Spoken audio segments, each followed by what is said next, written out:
오늘 말씀의 제목은 하나님이 하십니다. 이렇게 간단하게 했는데요. 제가 하고 싶은 제목은 하나님이 하셨습니다. 하나님이 하십니다. 하나님이 하실 것입니다. 이것이 우리의 믿음이 되기를 원하는 마음으로 말씀을 제목을 그렇게 정했습니다. 우리가 계속 묵상하고 있는 이 느헤미야 본문을 통해서 오늘 우리에게 이런 믿음을 가지고 살아갈 수 있는 그런 시간이 되었으면 좋겠습니다. 느헤미야는 대적들의 갖은 조롱과 비방과 비웃음과 방해와 공격을 무수히 받았음에도 불구하고 예루살렘 성벽 재건 공사를 신속하게 진행해서 공사 시작한 지 52일 만에 완공을 하였습니다. 그리고 느헤미야는 하나님께서 성벽 재건 공사를 이루셨다라고 증거하고 있습니다.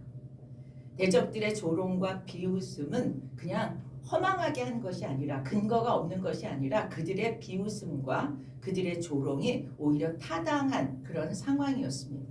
한 손에 무기를 들고 한 손으로 성벽을 재건하는 일을 하면서도 52일 만에 이 완공을 했다라고 하는 것은 불가능한 일이었습니다.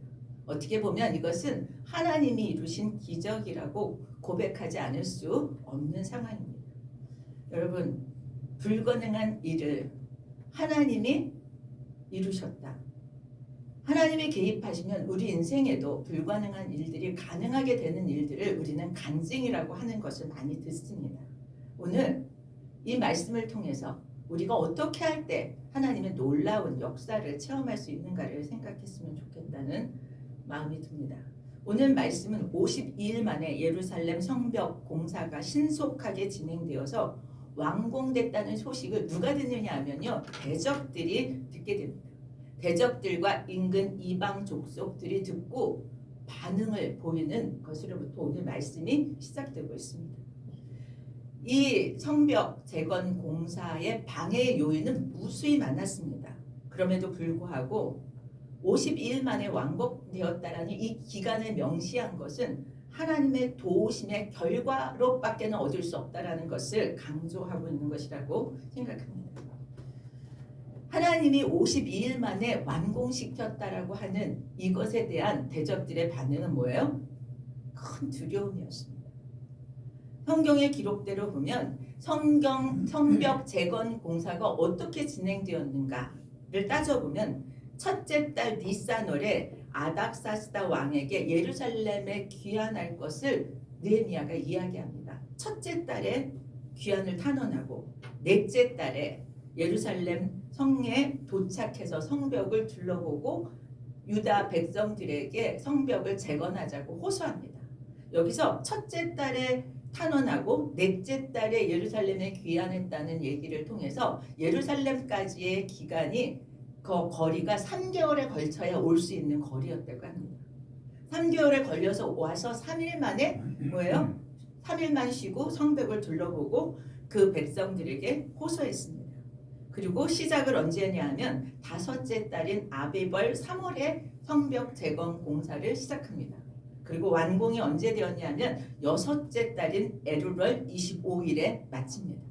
다섯째 달 3일에 시작한 공사가 여섯째 달 25일에 완공되므로 52일 만에 완공되었다라고 하는 계산을 하게 됩니다. 느헤미야는 이방 대적들이 수시로 위협하는 가운데서도 위축되지 않았습니다. 더 열심히 성벽을 재건하는 데 힘을 썼습니다. 예루살렘 거민이 얼마 되지 않았기 때문에 그들만 데리고 그 공사를 할 수가 없었습니다. 그래서 여리고, 드고와 기브온, 미스바 등 인근 지역에 있던 사람들을 동원합니다. 그리고 할당을 주고 그것을 책임 있게 완공하도록 함으로써 그 공사를 진행했습니다. 놀라울 만큼 공사 기간을 단축할 수 있었습니다. 처음 예루살렘 성이 회파되었다라고 하는 소식을 듣고 완공되기까지 약 6개월이 걸렸습니다. 공사 시작 52일이었습니다. 여기에는 하나님의 절대적인 주권과 섭리가 있었고 구원의 역사가 있었습니다. 오늘 본문을 통해서 성벽 재건 공사의 주관자가 하나님이셨다면 우리가 만나는 모든 인생의 문제들에 대한 주관자도 하나님이시라고 믿으시기를 축복합니다. 그리고 하나님의 일에 쓰임받는 우리들이 되기를 소원하는 마음이 생겼으면 좋겠습니다. 저는 오늘 본문을 통해서 두 가지를 같이 생각해 봤으면 좋겠습니다. 예루살렘 성벽이 재건되었다는 소식을 들은 대적들의 반응과 우리 인생에서 만나는 그런 사단의 공격과 방해 앞에서 우리는 어떤 반응을 보이는가? 느헤미야가 대응했던 반응과 우리는 같은 반응을 보이는가 아닌가를 좀 점검했으면 좋겠다는 생각이 들고요. 두 번째는 성벽 재건 공사를 마친 느헤미야가 내 할 일 다 했다라고 끝내지 않고 그 다음에 했던 일이 무엇인가?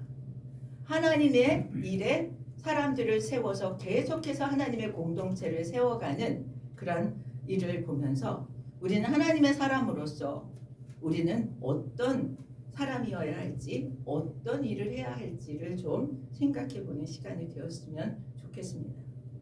우리 52일 만에 예루살렘 성벽이 재건되었다는 소식을 들은 대적들의 반응이 16절에 나옵니다. 우리의 모든 대적과 주위에 있는 이방 족속들이 이를 듣고 다 두려워하여 크게 낙담하였으니 그들이 우리 하나님께서 이 역사를 이루신 것을 알미니라. 저는 여기서 두 단어가 눈에 들어왔습니다. 낙담과 알게 되었다는 것. 무엇을 아느냐에 따라서 우리는 힘을 얻게도 되고 또는 낙담을 하기도 되는 것 같습니다. 대적들은 예루살렘 성벽 공사가 완공되었다는 것을 듣고 낙담했습니다. 그리고 뭐예요? 이방 족속들이 다 두려워했다라고 얘기합니다. 대적은 누굴까요? 계속해서 저들을 비방하고 조롱했던 산발락과 같은 이방의 지도자들이 대적이라고 볼 수 있습니다. 또 이방 족속들은 그들의 휘하에 다스림을 받았던 사마리아 사람, 암몬 사람, 아스돗 사람, 또 게셈의 지휘하에 있었던 아라비아 사람들을 전부 이방 족속들이라고 이야기합니다. 유다 백성들에 비해서 이들의 숫자가 훨씬 많았고 이들의 권력과 힘이 훨씬 세었습니다. 가장 대표적인 대적은 암몬 사람 도비아라고 오늘 성경은 얘기하고 있습니다. 그 사람은 굉장히 정치적인 사람이었습니다. 그래서 결혼도 유다 유력자의 딸과 결혼을 하고 자기 아들도 유다 유력자의 딸과 결혼을 시켰습니다. 오늘날 말하면 혼맥을 만들었던 거죠. 그래서 유다 사람들이 유력한 유다 사람들과 동맹을 맺고 정보를 주고받는 사이가 되었습니다. 권력을 갖고 싶었던 유다 사람들은 부유한 세력가 있던 도비아와 손잡는데 뭐예요? 주저하지 않았습니다. 그런데 유다 사람들이 보기에 도비아가 권력도 있었고 힘도 있었고 그쪽에 붙으면 유리할 것 같아서 그쪽에 붙었는데 지금 결과가 어떻게 되었습니까?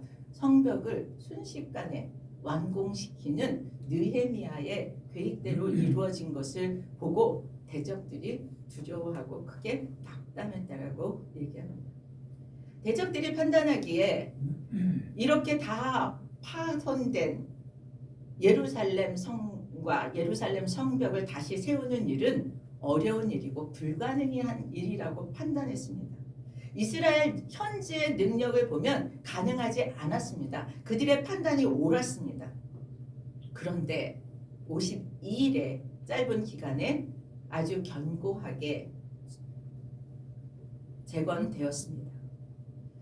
대적들의 방해도 있었습니다. 비웃음도 있었습니다. 이스라엘의 힘도 없었습니다. 그렇기 때문에 결론은 하나님이 도우심이 결론입니다. 그들이 알았던 것은 뭐냐 하면 이스라엘 배후에는 하나님이 계시다는 것을 알게 되었습니다.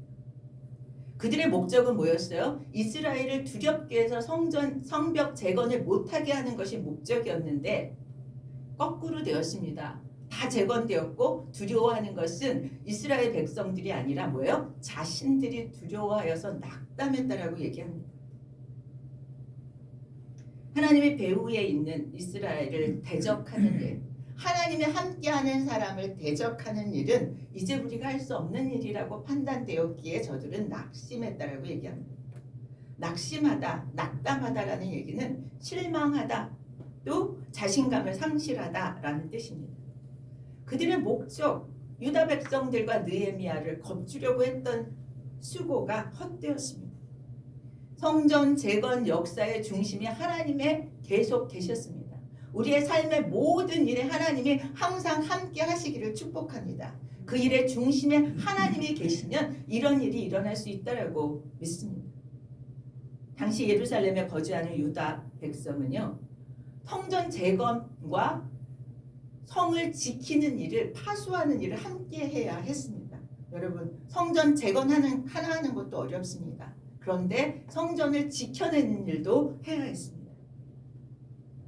이 두 가지를 함께 하는 것, 그들이 할 수 있는 일이 아니었습니다.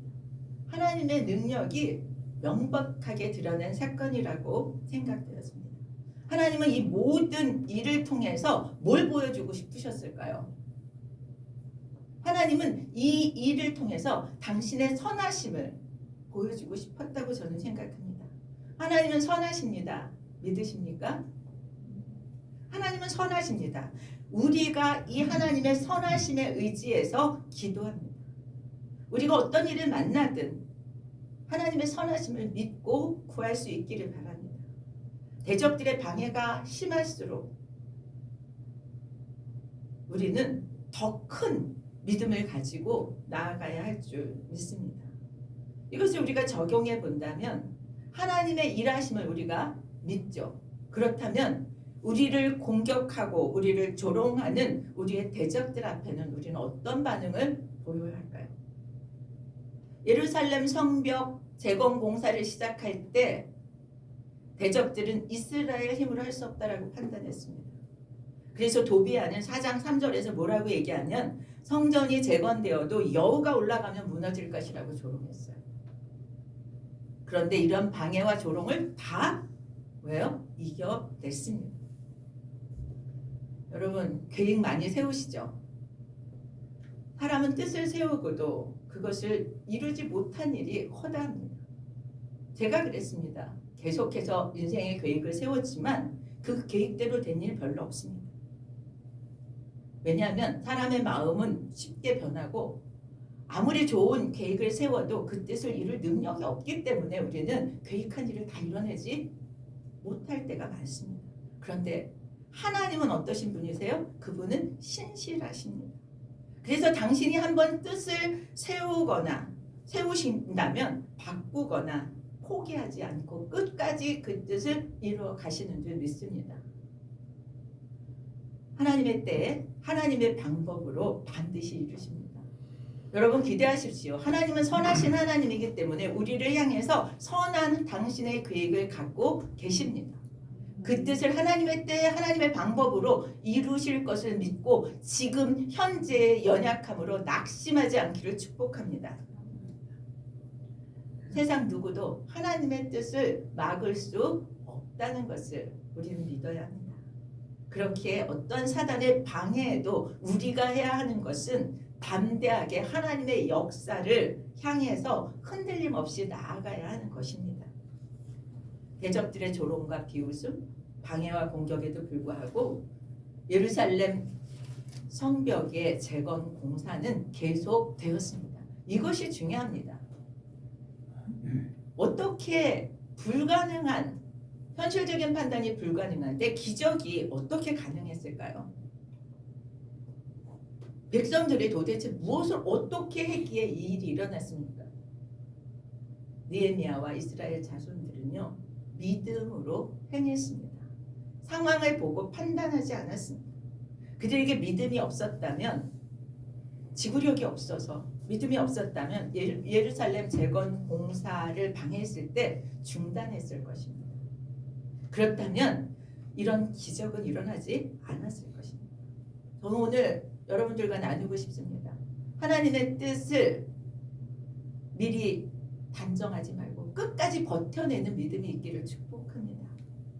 대적들의 집요한 방해에도 불구하고 하나님은 믿고 의뢰해서 재건 공사를 멈추지 않았던 느헤미야와 유다 백성들을 담기를 원합니다. 그렇기 때문에 두려워할 대상 이스라엘이 대적들이 두려워하고 낙심하게 되는 놀라운 일이 일어나게 되었던 것이라고 믿습니다. 우리가 믿음으로 담대히 행하면 대적들이 두려워하게 됩니다. 처음엔 우리가 떨려요. 그런데 믿음으로 끝까지 붙들고 버티고 나가면 상대가 떨고 두려워하게 되는 줄 믿습니다. 왜냐하면 믿음은 능력을 동반하기 때문입니다. 믿음은 위대한 능력의 원천이 되기 때문에 우리는 믿음으로 끝까지 나아가는 자와 그렇지 않은 자의 결과가 달라진다고 저는 생각합니다. 마가복음 9장 23절에 그렇게 얘기하죠. 할 수 있거든이 무슨 말이냐. 믿는 자에게는 능치 못함이 없느니라. 여러분, 우리에게 믿음을 달라고 구하십시오. 믿음으로 끝까지 버텨낼 수 있는 그런 용사들이 되기를 바랍니다. 사람을 의지하고 바라보면요, 사람이 연약하고 부족해서 사람한테 실망할 수밖에 없습니다. 그런데 하나님은 전지전능하시고 신실하십니다. 그래서 그분은 우리를 실망시키지 않고 우리를 소망 가운데로 나아가게 도우시는 줄 믿습니다. 우리가 잘 아는 말씀입니다. 잠언 16절 9절에서 그렇게 얘기하죠. 사람이 마음으로 자기 일을 계획할지라도 그의 걸음을 인도하시는 이는 여호와시니라. 하나님을 바라보고 아까 기도한 것처럼 그분의 뜻에 순종할 때 하나님은 우리를 위해서 하나님의 성벽을 세워주시는 줄 믿습니다. 우리를 보호하시고 우리를 지켜주시고 사단의 공격을 두려워하지 않고 하나님의 일하심에 대한 믿음과 신뢰를 갖고 우리가 해야 할 일, 여러분 이것이 중요합니다. 저들이 성벽을 열심히 쌓았고 지키는 파수하는 일을 열심히 했던 것처럼 우리가 해야 하는 일을 집중할 때 하나님이 일하심을 믿으시길 바랍니다. 두 번째 같이 생각해 볼 것은 성벽을 완공하고 느헤미야가 무엇을 했냐는 거예요. 하나님의 일을 잘할 수 있도록 사람들을 세웠습니다. 저는 오늘 이 사람들을 세우는 과정을 통해서 우리는 하나님의 사람으로서 어떻게 무엇을 하면서 살아야 할지에 대한 통찰이 있었으면 좋겠습니다. 7장 1절 2절에 느헤미야가 한 일이 나옵니다. 처음에 무엇을 했다고 얘기합니까? 문짝을 달았다고 얘기해요. 문짝을 단 이유가 무엇인가 하면 예루살렘 성 안의 정보가 대적들에게 노출되지 않도록 하기 위해서 문짝을 답니다. 유다 귀족과 도비아가 내통하지 않도록 문짝을 달았습니다. 그리고 문지기와 노래하는 자들과 레위인들을 세웠다고 얘기합니다.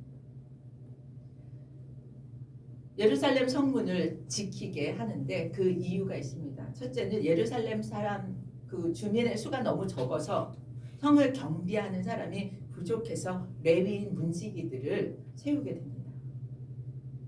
예루살렘 성은 그냥 성이 아닙니다.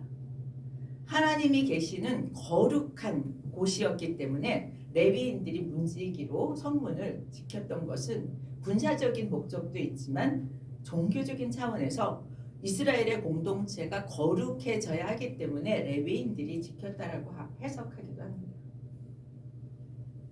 그러면서 느헤미야는 예루살렘 성을 방비하고 통치할 그 책임자들을 세우게 되는데 두 사람을 세우죠. 자기 동생 하나니와 또 그 하나냐를 세우게 됩니다.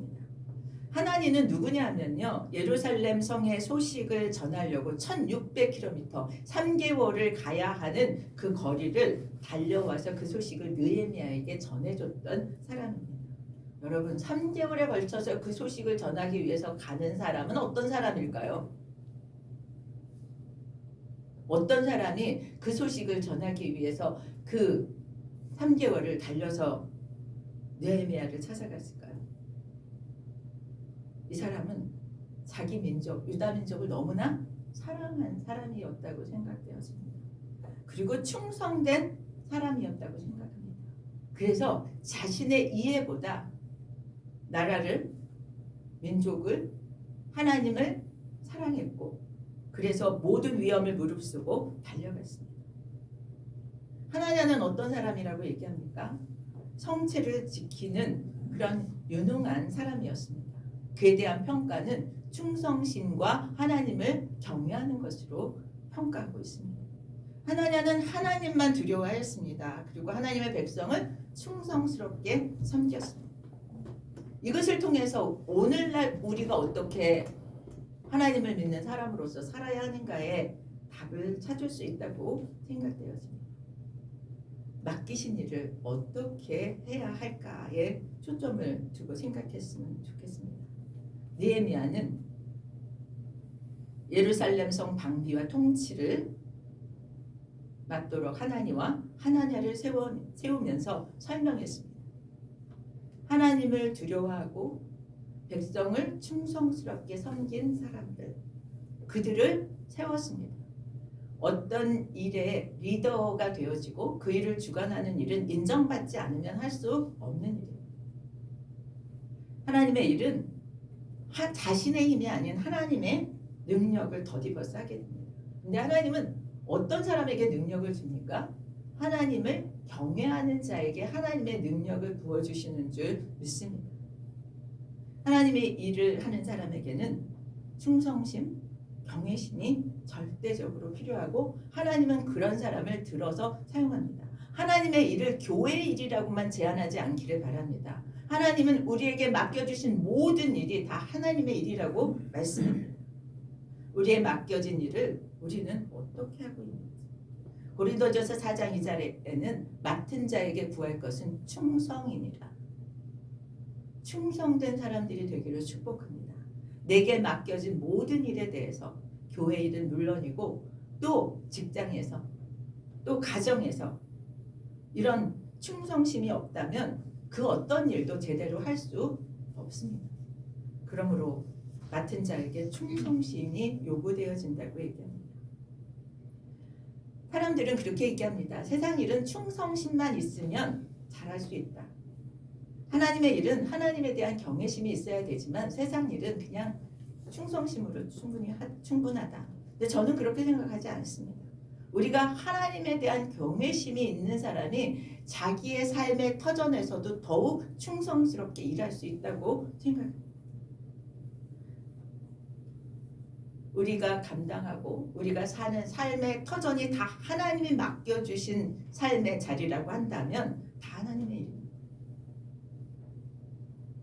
하나님께 대한 경외심을 가질 때 우리에게 주어진 모든 일을 충성심으로 감당할 수 있습니다. 우리가 그 충성심의 발로가 하나님을 경외하는 것으로부터 시작되어지기를 축복합니다. 하나님 우리에게 무엇을 맡기시든지 충성심과 경외심으로 감당하면 여러분 하나님의 능력이 부어질 줄 믿습니다. 공부하는 사람 하나님의 능력으로 하십시오. 하나님이 주시는 통찰력으로 연구도 하고 공부도 하고 글도 쓰기를 바랍니다. 그럴 때 하나님의 역사가 일어납니다. 믿으십니까? 믿으십니까 여러분? 하나님의 역사를 보아야 되지 않겠습니까? 하나님의 능력을 덧입어야 되지 않겠습니까? 내 힘으로만 너무 힘들지 않으십니까? 왜 대답이 없으세요? 내 힘으로 다 할 수 있으세요? 할 수 있는 줄 알고 살아봤더니 할 수 없는 게 더 많잖아요. 하나님의 능력을 덧입기를 축복합니다. 그것은 하나님을 경외함과 하나님에 대한 경외심으로 이 땅의 일에 충성을 다할 때 하나님의 능력이 덧입혀지고 하나님의 역사가 경험되어지고 내가 할 수 없는 것을 하나님이 하셨다라고 하는 고백을 할 수 있겠다고 저는 믿습니다. 하나님의 계획은 반드시 이루어집니다. 대적들은 예루살렘 성벽 재건을 막기 위해서 갖은 공작을 다 했지만 52일 만에 기적처럼 성벽이 재건되었습니다.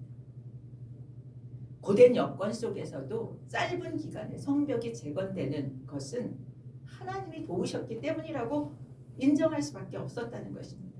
그렇다면 우리 인생에서 내가 도저히 할 수 없는 일들이 이루어지는 것, 그것은 하나님의 도우심밖에는 우리가 의존할 것이 없다고 생각되었습니다. 어떤 상황과 환경에서도 하나님은 당신의 뜻하신 바를 이루십니다. 어떤 때는 하나님의 뜻하신 바로 이루시기 데려가기 위해서 중간의 과정이 험난할 수도 있습니다. 여러분 끝까지 붙들고 가시기를 축복합니다. 우리 역시 인생의 고된 여건들을 만납니다. 거기서도 맡겨주신 일을 하나님의 능력을 덧입어서 할 수 있기를 축복합니다. 인간의 지혜는 불완전합니다. 우리의 능력은 아무리 뛰어나도 불완전합니다. 머리 별로 좋지 않습니다. 불완전한 나의 지혜와 능력을 의지하는 데서 완전하신 하나님의 지혜와 능력을 의지하는 대로 우리의 삶이 전환되기를 축복합니다. 하나님의 능력을 덧입고 모든 방해와 공격에 흔들리지 않고 멈추지 않고 끝까지 충성하고 하나님을 경외함으로 뚝심 있게 나아가기를 예수 그리스도의 이름으로 축복합니다. 아멘. 하나님이 이루시는 일을 하기 위해서 우리는 애써야 합니다. 그렇습니다. 우리의 인생의 고백이 하나님이 하셨습니다. 하나님이 하십니다. 하나님이 하실 것입니다라고 담대하게 선포하는 우리들이 되기를 예수 그리스도의 이름으로 축원합니다. 우리 다 함께 일어나서 588장 찬양하겠습니다.